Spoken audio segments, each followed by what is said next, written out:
النهارده هنتكلم عن واحد من امهر اللعيبه اللي جت في تاريخ مصر، ده لو ما كانش امهرهم. وتخيل معايا ان كريستيانو رونالدو قال عليه وهو صغير ان هو مصره الاعلى، واللاعب اللي اتكلم عليه اسطوره البرتغال ايزيبيو وقال عليه انه خليفته في الملاعب. النهارده معانا اللاعب الحريف جوهره مصر السمراء عبد الستار صبري.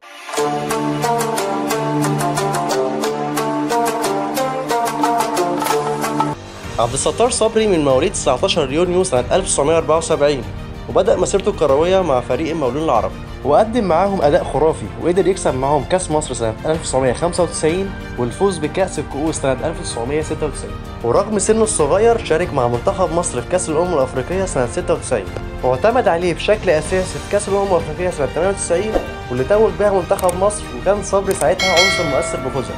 عبد الستار صبري من اللعيبه اللي ملحقش تقعد في الدوري المصري كتير، وفعلا في سنه 97 احترف في فريق ترول النمساوي حتى سنه 99، وبعدها انتقل لفريق اراو السويسري بس ما لعبش فيه كتير غير 7 ماتشات، وفي نفس السنه اتنقل لفريق باوك اليوناني، وكانت محطه للانتقال لفريق بنفيكا البرتغالي مع المدرب البرتغالي الكبير مورينيو في صفقه كبيره ساعتها كانت 2.5 مليون يورو. وقدم عبد الستار ماتشات كبيره وكان يعتبر المحرك الاساسي للفريق وقتها. كان اشهر اهدافه في الديربي ضد لشبونه، وسجل ساعتها الهدف في الدقيقه الاخيره ضربه حره مباشره على حارس لشبونه ساعتها العملاق بيتر شمايكل، عشان تزيد شعبيه عبد الستار ساعتها، عشان يجي كريستيانو رونالدو واللي كان ساعتها لاعب صاعد لفريق لشبونه ويصف عبد الستار صبري انه مثله الاعلى وبيحلم يكون في نفس مستواه. جاي بيعمل تعاقد مع سبورتنج عشان تروح مانشستر. انت بقى من اللعيبه اللي بتحبها تبقى زي مين بقى؟ كان بيتكلم بقى معاهم بقى، يعني زي جيجز، زي بيكام، زي فيجو، زي اللعيبه الكبيره دي. يعني قال لهم اللعيبه كلها كويسه قوي، انا بحبها جدا، بس انا صبري ده يعني انا نفسي ابقى زي صبري ده. صبري هنا يعني لعيب بحبه جدا، نفسي ابقى زيه وبتاع. عبد الستار صبري قدر ياخد احسن لاعب في البرتغال لمده سنتين ورا بعض، وكان في مره بيلعب ماتش وايزيبيو وبيليه كانوا في المدرجات، وصبري جاب جول بعد ما رقص الفريق كله، فايزيبيو نزل بعد الماتش وقال ان اللاعب المصري ده هو ايزيبيو الجديد. بعد كده ظهر خلافات ومشاكل كبيره بين مورينيو وصبري بسبب تعليمات واسلوب مورينيو الجديد، واللي ما كانش مناسب مع امكانيات وطريقه لعب صبري، وان طريقه مورينيو كانت معتمده ان الكل بيدافع، وده ما كانش بيعمله صبري.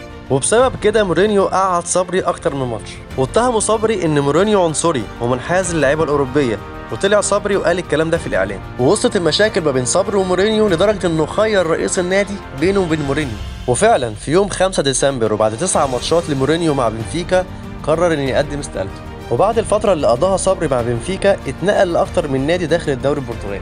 بعد كده اتنقل للدوري المصري في موسم 2003-2004 عن طريق نادي انبي، وكان قريب جدا من الانتقال للنادي الاهلي، لكن بسبب التجنيد اتنقل لفريق طلائع الجيش، واللي فضل معاهم لمده 5 سنين لغايه نهايه موسم 2010 ويعلن اعتزاله كرة القدم بعد مسيرة كبيرة ما كانتش قوية بعدد الأهداف، بس كان مؤثر في الملعب من حيث الاحتفاظ بالكرة وصناعة الفرص وقدرته العالية على المراوغة، وده اللي ساعد في الانتقال لأكتر من نادي أوروبي واللعب لنادي كبير زي بنفيكا. وفي فترة من الفترات كان صبري يعتبر المحترف المصري الأنجح في أوروبا، واللي محدش كتير يعرفه إن صبري كان مرشح للعب ريال مدريد، بس الموضوع ما كملش. بعد الاعتزال خد أكتر من تجربة في عالم التدريب داخل فريق الإنتاج الحربي واتحاد الشرطة، ثم منتخب مصر الأول مع الكابتن شوقي غريب، وبرضه مسك مدرب منتخب مصر تحت 19 سنة. وحاليا الكابتن عبد الستار صبري مدرب بكابتنه مصر زي الكابتن محمد اليماني اللي اتكلمت عليه الحلقة اللي فاتت. بعد نهاية الحلقة ما تنساش تقول لي رأيك في صبري كلاعب، وحابب تسمع حكاية مين من اللعيبة في الحلقات الجاية إن شاء الله. وكونك إنك وصلت لغاية هنا والحلقة عجبتك ما تنساش اللايك والكومنت والشير، واستنونا الحلقة الجاية إن شاء الله. كان معكم إسلام وتاكا وبرنامج باكورد. سلام.